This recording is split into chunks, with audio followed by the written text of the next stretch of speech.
బలూచిస్తాన్ ఇప్పుడెందుకు కొత్తగా పాకిస్తాన్తో స్వాతంత్ర పోరాటం చేస్తోంది? యాక్చువల్గా ఈ పోరాటం ఇప్పటిది కాదు. 1948 నుంచే బలూచిస్తాన్ స్వాతంత్రం కోసం పోరాటం చేస్తుందన్నమాట.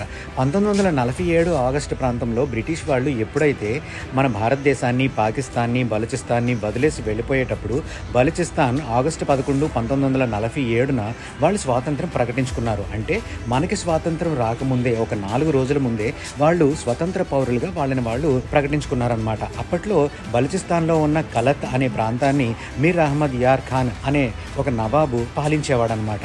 అతనే బలూచిస్తాన్కి మొత్తానికి ఒక రిప్రజెంటేటివ్గా ఇప్పటి నుంచి బలూచిస్తాన్ ఒక స్వతంత్ర దేశం అని ప్రకటించడం జరిగింది. అప్పట్లో పాకిస్తాన్కి గవర్నర్ జనరల్గా ఉన్న మహమ్మద్ అలీ జిన్నా కూడా దీనికి యాక్సెప్ట్ చేయడం జరిగింది. బలూచిస్తాన్ సెపరేట్ దేశం మరియు పాకిస్తాన్ సెపరేట్ దేశం అనే ఒక ఒప్పందంలో వాళ్ళు ఉన్నారు. కానీ ఈ మహమ్మద్ జిన్నాకి ఏమనిపించిందో ఏమో, బలూచిస్తాన్ కూడా పాకిస్తాన్లో కలిపేసుకోవాలి అనే దురాశ కలిగింది. దానితో బలవంతంగా బలూచిస్తాన్ని పాకిస్తాన్లో కలిపేసుకోవడం జరిగిందనమాట.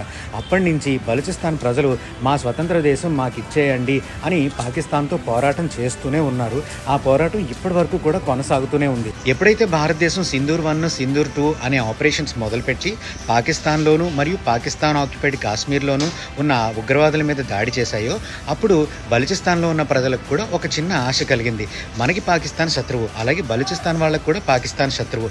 అందుకే బలూచిస్తాన్ ఇప్పుడు మనతో ఫ్రెండ్షిప్ చేయడానికి ప్రయత్నిస్తుందన్నమాట.